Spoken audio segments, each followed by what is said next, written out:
What's up, everybody? My name is SiR, and this is Voices.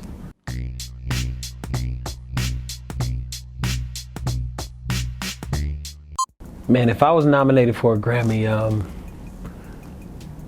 I'd probably be as overwhelmed as I was with the response to the album. And I don't set expectations, and I don't really think these things through. I just stay faithful to what I love, and I think God has just been blessing me, man. So it would just be another blessing that I didn't expect, man. And it would be an honor, man. I'd be on a long list of great artists that have received that award or received the nomination, you know what I mean? But, we play to win. So if we get that nom, that's one thing. But of course, if we get a win, it'll be, a little different.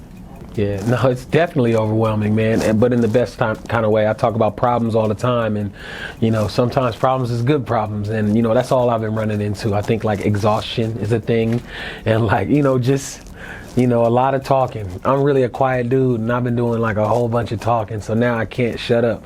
But I mean, other than that, it's been, man, amazing, just amazing, man. The reception is phenomenal, and I couldn't be happier. Me and my look versus me and my voice has been the story of my life since I was a young man.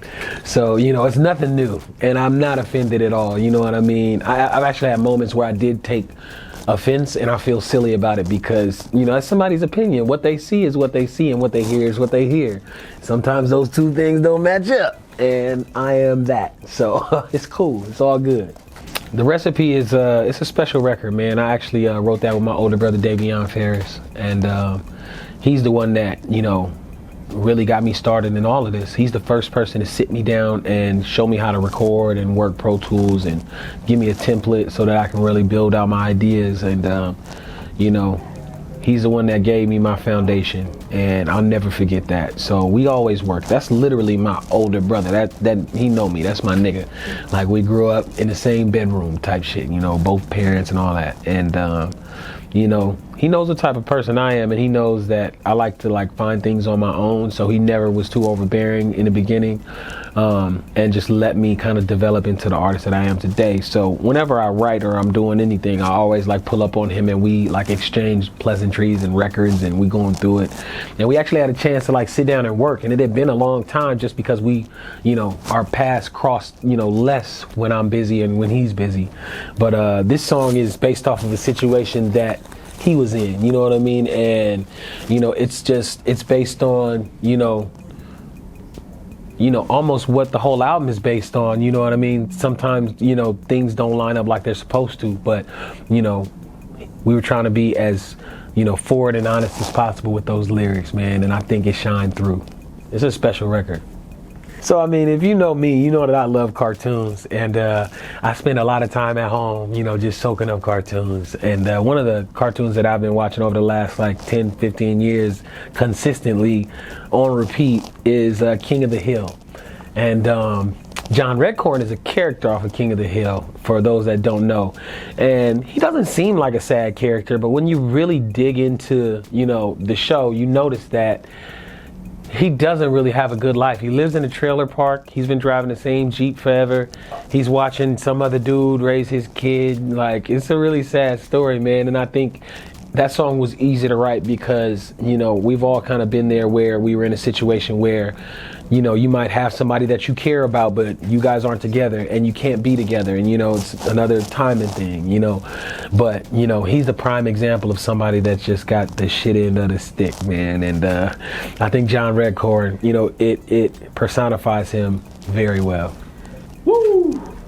That's a smoker's anthem, man. I made them drums, man, so I'm proud of that beat, man. That's I had some help from Wesley's Theory, man.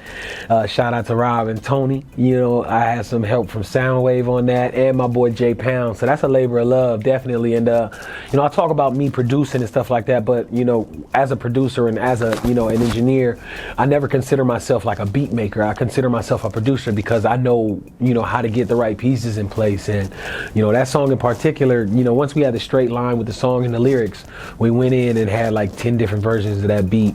And the people that, were involved in helping out definitely like contributed, stress-free, no worries. They weren't thinking about the percentages or anything. They were just coming in trying to bless it and make it dope. And you could hear everybody shine through on that record, man. Jay Pounds added all them vocals, the voices that you hear. You know what I mean? I did the drums. You got Wesley's theory on bass and guitar. And then Soundwave played keys and chords. And like, it's just a full body song, man. And I'm proud of that, man. And I'm glad that people like that song, because that was one that I was not sure about. I didn't know how people will react to that. So that song definitely was written 4 years ago. And I think at the time we were like working on Her and Her Too, the mixtapes that I dropped, and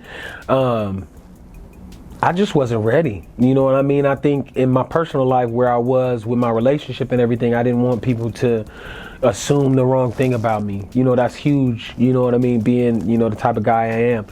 But, perspectives change. And I think over the last 2 to 3 years, I've seen so much with how people are receiving music and how people are, letting music go and what they're talking about. And that song isn't even that bad in the grand scheme of things. I'm really being honest, and it's quite playful, and it's a good take on a situation that a lot of people have gone through.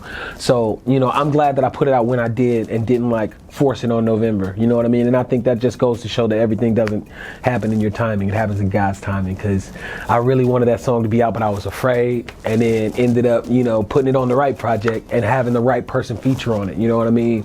Sabrina being on that song came out of nowhere, man. I met her at Coachella like 2-3 months ago and sent her some music. She found that song, sent that right back, and we haven't looked back since, man. And that definitely like hit home for a lot of people. So yeah, man, sitting on music it's tricky, because like I've had this playlist for almost a year, and there's probably like 5 or 6 songs that didn't make the album that are just crazy, and I don't know what to do with them.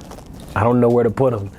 So I think, if it's a timeless song, you'll play it in 2 years and it'll still feel the same. So it just depends on the record. A lot of times people are sitting on, turds, and sometimes you're sitting on gold, but it just depends, man. So I think it's about, being honest with yourself and staying creative, because if you're still writing and you see a song that's 2 years old and it's still as good as the songs that you're writing, that you're happy with now, then that means that you got something. So it all depends on you and your team, because, I think that's one thing that makes this project special. I wasn't the only one deciding how it was going to look. I had a lot of help in organizing it, you know what I mean? So if you got the right help, you'll never miss out on records. So records, that stand the test of time, stand the test of time. So I think that sitting on records it's necessary sometimes, and it's not always a bad thing. It's just about how you go about finding a place for everything.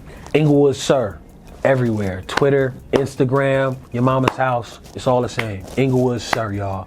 SiRmusic.com. You can download the album, you can buy vinyl, you can buy some merch.